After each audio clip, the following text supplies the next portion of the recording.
আপনি আমাকে বাধ্য করেছেন, আপনারা জনগণকে বাধ্য করেছেন।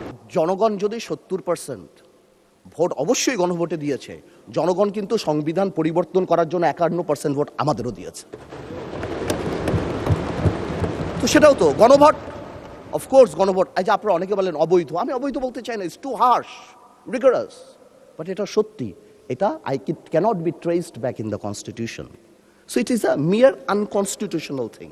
আপনারাই তো বলছেন অবৈধ, আমি তো ইলিগাল বলতে চাই না, বিকজ এই গণভোট আমরা চেয়েছি, is a gesture of ours, যে we want to involve the people of the country, আমরা জনগণকে সম্পৃক্ত করতে চেয়েছি, এই কারণে আমরা গণভোটে রাজি হয়েছি, আমরা চেয়েছি।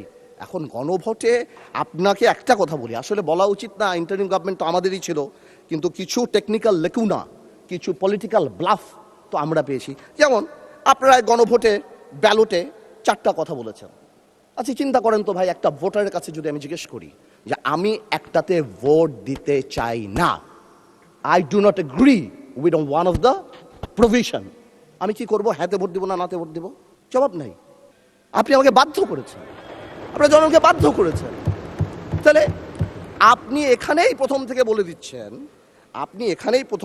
দিচ্ছেন সংসদ সমাবেশে নিম্নলিখিত প্রস্তাব সমূহের প্রতি আপনার সম্মতি জ্ঞাপন করিতেছি না। তার মানে এই আদেশ, যেটাকে বারবার ইলিগাল বলা হয় আমার ভাই, তো এই আদেশে এতগুলি আদেশ, এর মধ্যে থেকে মাত্র মাননীয় স্পিকার 4টা নিয়ে আপনি গণভোট করলেন, মানে বাকি আদেশের তো দাম নাই, এটা আপনি বলে দিলেন।